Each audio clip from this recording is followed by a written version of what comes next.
उन्हें जोड़े से प्रणाम करता हूँ। जो विवाहित किसी कारण से अकेले बैठे हैं उनसे निवेदन करता हूँ कि घर जाकर मेरा चरण स्पर्श बोलें।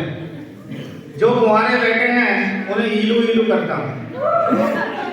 उन लोगों को विशेष प्रणाम करता हूँ जो निर्देशक महोदय जी के प्रोटोकॉल में जबरदस्ती फंसे हुए हैं, जिनका इस कार्यक्रम से कोई लेना देना नहीं है।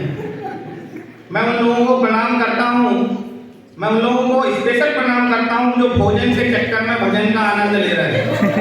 थोड़ा सा किसी का प्रोग्राम है, थोड़ा देखेंगे। हंसना केवल आदमी के नसीब में है। आपने कभी किसी गधे को हंसते हुए नहीं देखा होगा।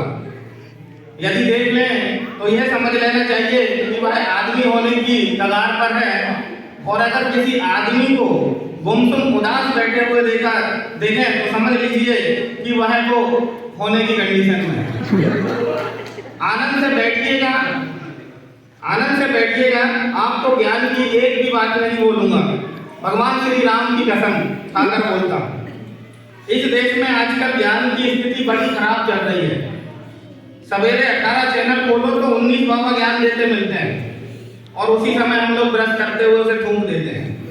भारतीयों का हिसाब किताब समझ नहीं आता। भारतीय आदमी अपने तरीके से जिंदगी जीता है। एक छोटा सा उदाहरण देता हूँ। हथौड़े ने चाबी से पूछा, सुन चाबी, लोहा तो तेरे पास कम है, ताकत तो तेरे पास कम है, पर तू ताले को इतनी सरलता से कैसे खोल देती है, और मुझे खोलने के लिए बहुत ताकत लगती है। तब चाबी ने हथौड़े को जवाब दिया, सुन हथौड़े, लोहा और ताकत मेरे पास ज्यादा है, पर तू ताले की ऊपरी सतह को छूता है, और मैं ताले के अंदर जाती हूँ और उससे निवेदन करती हूँ, वह खुल जाता है। आज मेरी कविता का शीर्षक है, वो उसका शीर्षक है मजा ही कुछ और है।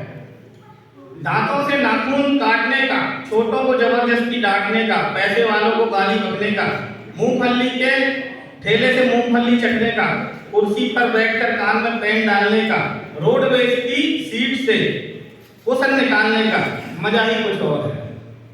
एक ही खूंटी पर ढेर सारे कपड़े टांगने का, साइकोलॉजी है, जहाँ एक खूंटी होगी वहां पर बहुत सारे कपड़े हम लोग डालेंगे। एक ही खूंटी पर ढेर सारे कपड़े डालने का, नए साल पर दुकानदार से कैलेंडर मांगने का। उस ट्रैक्टर कंपनी वालों से भी मांगते हैं, भाई आज कैलेंडर दे देना नए साल का। नए साल का दुकानदार को कैलेंडर मांगने का यह एक शौक होता है। क्यों सेठ जी, इस बार कोई कैलेंडर नहीं आया क्या? आदमी फोकट का सामान जरूर मांगता है। चलती हुई रेल में चढ़ने का, दूसरों की चिट्ठियां पढ़ने का, मांगे हुए मोटरसाइकिल को तेज भगाने का। किसी से भी बोलो भाई तुम्हारी मोटरसाइकिल दे दो तो पूरा भगाएगा उसे 100 की स्पीड तक। मांगे हुए मोटरसाइकिल को तेज भगाने का, और खुद को नींद नहीं आने पर अपनी धर्म पत्नी को जगाने का, मजा ही कुछ और।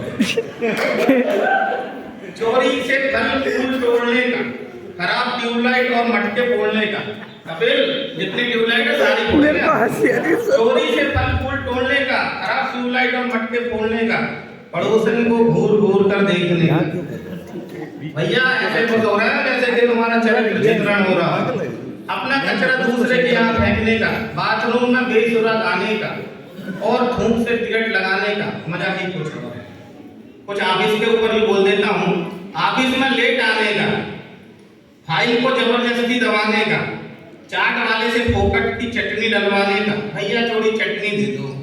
बारात में प्रेस किए हुए कपड़ों को फिर से प्रेस कराने का, ससुराल में साले से पान मंगाने का, और साली की पीठ पर धौंस जमाने का, मजा ही कुछ और। ब्याज के माल से मलाई खाने का, अपने पैसे से कोई मलाई नहीं खाएगा, जो ब्याज का पैसा रहे उसी से मलाई खाएगा। ब्याज के माल से मलाई खाने का, थर्ड क्लास ससुराल को फर्स्ट क्लास बताने का। ससुराल किसी की बुरी नहीं होती, और साला तो विवेकानंद से कम नहीं होता। थर्ड क्लास ससुराल को फर्स्ट क्लास बताने का, और पंगत में एक ही सब्जी के लिए 2 दोने रखने का, आरती के समय सबसे ज्यादा फटा नोट चढ़ाने का, दूसरे के मोबाइल से चिपकने का, गुटके और पान को इधर उधर पिचकने का, कमजोर से बेमतलब लड़ने का, और पत्नी को रोज रोज परेशान करने का मजा ही कुछ और है।